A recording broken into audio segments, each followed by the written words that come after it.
নমস্কার বন্ধুরা, রমা কুকিংয়ে সবাইকে স্বাগত জানাই। আজকে আমি তৈরি করে দেখাবো চিংড়ি মাছ দিয়ে কাঁকরোল আলুর তরকারি। এটা খুবই সাধারণ একটা রেসিপি।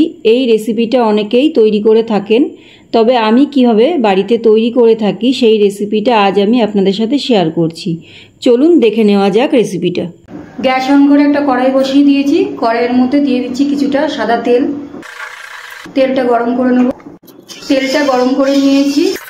এবার কাঁকরোলগুলো ছোটো ছোটো করে কেটে রেখেছিলাম, কাঁকরোলগুলো দিয়ে দিচ্ছি। কাঁকরোলগুলো একটু হালকা ভেজে নেব। কাঁকরোলটা হালকা ভেজে নিয়েছি। এবার কাঁকরোলটা তুলে নিচ্ছি।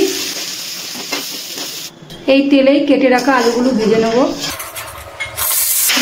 দিয়ে মাখিয়ে রাখা আলুগুলো ভেজে নিচ্ছি। আলুগুলো ভাজা হয়ে গেছে। আলুগুলো তেল থেকে তুলে নিচ্ছি।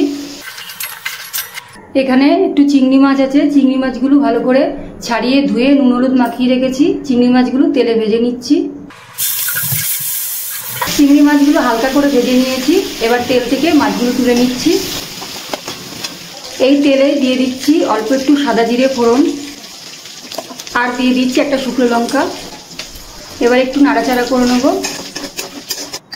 এবার দিয়ে দিচ্ছি আদা আর লঙ্কা বাটা। একটু নাড়াচাড়া করে নিচ্ছি আদা আর লঙ্কা বাটাটা। এবার দিয়ে দিচ্ছি এখানে জিরের গুঁড়ো। আমি একটু জল দিয়ে একটা বাটির মধ্যে গুলিয়ে রেখেছিলাম, সেটা দিয়ে দিচ্ছি। দিয়ে দেব হলুদ। এবার দিয়ে দিচ্ছি স্বাদ মতো নুন। এবার সব কিছুকে ভালো করে একটু কষিয়ে নেব। মশলাটা ভালো করে কষিয়ে নিয়েছি। এবার ভেজে রাখা আলু দিয়ে দিচ্ছি। আলু দিয়ে মশলার সাথে আরেকটু ভালো করে কষিয়ে নিচ্ছি। এবার দিয়ে দিচ্ছি চিংড়ি মাছ ভাজা। মশলার সাথে চিংড়ি মাছটা ভালো করে একটুখানি কষিয়ে নিয়ে তারপরে কাঁকরোলটা ভেজে রেখেছিলাম, সেই কাঁকরোলগুলো দিয়ে দিচ্ছি। এবার সব কিছু ভালো করে একটু নাড়াচাড়া করে নিচ্ছি। সব কিছুকে ভালো করে কষিয়ে নিয়েছি।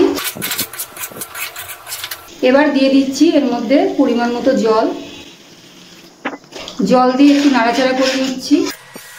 জল দিয়ে একটু গ্যাসটা হাই করে একটুখানি ফুটিয়ে নেব। একটু ফুটিয়ে নিয়েছি। এবার একটা ঢাকনা দিয়ে ঢেকে দিচ্ছি, আর গ্যাসটা একদম লোতে দিয়ে দিচ্ছি যাতে কাঁকরোল আর আলুটা সিদ্ধ হয়ে যায়। ঢাকনাটা তুলে নিচ্ছি। এবার একটু নাড়াচাড়া করে দেখে নেব আলুটা সিদ্ধ হয়েছে কিনা। দেখে নিচ্ছি আলুগুলো সিদ্ধ হয়েছে কিনা। আলু আর কাঁকরোল একদম সিদ্ধ হয়ে গেছে।